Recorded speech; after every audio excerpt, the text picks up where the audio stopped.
Hey everyone, and welcome back. I'm glad you're here. Today's message might be a bit uncomfortable, but it's one that many people on the spiritual path need to hear, especially if you've been into non-duality, presence, or spiritual awakening for a while. We're going to talk about the difference between knowing presence intellectually and living it in the real world. Through challenges, triggers, people, chaos, and conflict. Because here's the truth. If you really want to know where you are in your awakening, if you want your presence or level of consciousness to be tested, then you need to walk into the world. You need to expose yourself to challenge. You need to go to the field. Because awakening is not something you confirm while meditating in nature, isolated from life.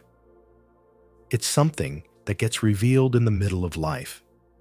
At the supermarket, in traffic, with your family, at work, with people who don't share your views, with people who irritate you, misunderstand you, or judge you.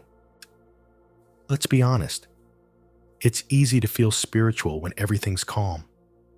It's easy to feel peaceful in solitude when no one is poking your ego or confronting your pain. You can sit alone, meditate, listen to the birds, maybe even have some mystical moments. And yes, that has value. It helps to connect with silence. It helps to recognize your true nature. But that kind of peace hasn't been tested. It hasn't been forged. Real presence is built through friction, through failure, through fire. It's one thing to feel like you're enlightened in the mountains. It's another thing to stay grounded when your mother disrespects you, or your ex spreads rumors, or a stranger pushes your buttons, or life turns upside down. Non-duality is not a spiritual escape.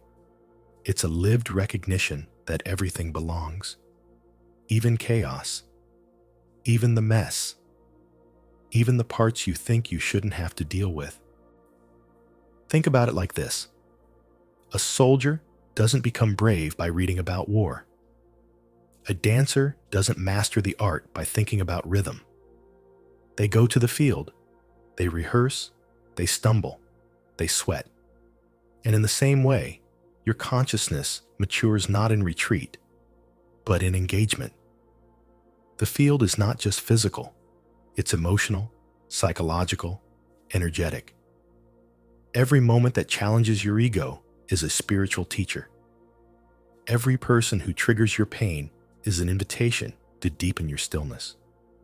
Life becomes the guru, not just when it's easy, but especially when it's hard. Now, many spiritual seekers, especially in the non-duality and New Age space, fall into the trap of avoidance. They say things like, "I just want peace," or "I don't want to deal with low vibration people," or "I'm going to protect my energy." But often, what they're really saying is, "I don't want to be challenged. I don't want my identity to be touched. I want to stay in my safe little spiritual bubble." But here's the paradox. The very things they avoid are the exact things that would expand their presence. Because presence is not afraid of challenge. Awareness is not threatened by the noise of life. What's afraid is the ego pretending to be spiritual. The ego can wear robes. The ego can meditate. The ego can call itself awakened.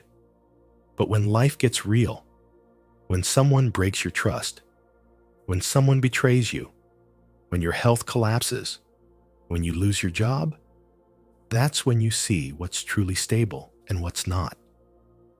There are people who believe they are deeply present, enlightened even, because they've spent months or even years meditating in silence, in nature, or in ashrams away from the world. But presence isn't proven in the absence of friction. The moment these individuals are exposed to a real-world challenge, even something small like an argument, a rejection, or a discomfort, they burst. They lose their center entirely. This is a clear sign that what they cultivated wasn't deep presence. It was spiritual insulation. Real growth happens when you're exposed to life, not sheltered from it. Meditation is a beautiful tool, but it's not the final product. Go to the real field, into human relationships, conflict, loss, discomfort. That's where the fire burns the ego. That's where presence grows strong and real. So what do? Do we go around looking for problems? This is not about creating drama just to feel tested. It's about living life fully, without hiding from discomfort. It's about saying yes to being human, even while knowing you are more than human. This means showing up, being honest, letting people misunderstand you sometimes, letting people not like you, letting life be life, and still remembering your stillness, still remembering what you are beneath the story. Going into the world doesn't mean becoming reactive. It means becoming unshakable, not through force, but through truth. You don't fight the storm. You remember that you are the sky. If you're constantly avoiding anything that threatens your peace, you're not free. You're just protected by temporary conditions. That's not awakening. That's management. You're managing your life like a business, constantly adjusting everything to feel okay. But the moment you allow life to touch you, the moment you stop resisting pain, stop defending the self-image, and simply feel what arises without identification, you step into real liberation. Your presence grows stronger, not when it's untested, but when it stands firm in the middle of a storm. Spiritual awakening is not about being comfortable. It's about being real. And reality is not always soft. Sometimes it's sharp. Sometimes it cuts through your illusions. Sometimes it breaks you. But it always breaks you open. And in that openness, you don't become more special. You become more empty. Not numb, not disconnected, but vast, open, unattached, present. And in that presence, nothing needs to be avoided anymore. Not fear, not pain, not confusion. Because everything is seen as just another wave in the ocean of what you are. Some people confuse what I'm saying and think I mean you should go looking for suffering. That's another ego trick. This isn't about forcing hardship on yourself. It's about not avoiding the hardship that's already here. It's about facing life and seeing that even in difficulty, you are still here. The presence that sees the challenge is not touched by the challenge. But let me also be clear.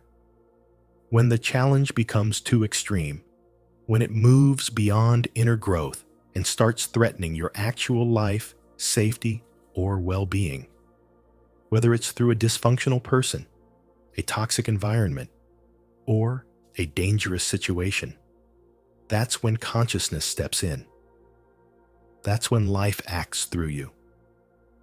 You may find yourself leaving a relationship, walking out of a room, quitting a job, or removing yourself entirely without needing to think about it or explain it. The movement just happens. It's not fear. It's not avoidance. It's intelligence, pure presence moving on your behalf. When the nervous system is overwhelmed, when the soul is under threat, consciousness doesn't ask permission. It acts. You may not even know why you left until later. But deep down, something new. Something always knows. You won't need to announce how spiritual you are. You won't need to quote teachers or wear spiritual jewelry. Your presence will be felt. People will sense something different, not because you're louder, but because you're quieter inside. You don't need to prove your enlightenment. You just need to live your life with honesty, presence, and openness, even when it's hard, especially when it's hard. So if you've been hiding in meditation, in nature, in books, in theory, I invite you to come back to the field. Life is your dojo. People are your mirrors. The world is your test, not to prove anything, but to reveal what's already true. You are not the mind avoiding discomfort. You are the awareness that watches all discomfort come and go. So don't fear challenge. Let challenge deepen your presence.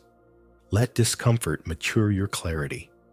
And let life polish you until nothing false remains. That is the real journey of awakening. Thank you for listening. If this spoke to your heart, feel free to share it with someone walking the same path. Until next time, stay grounded, stay open, and stay present.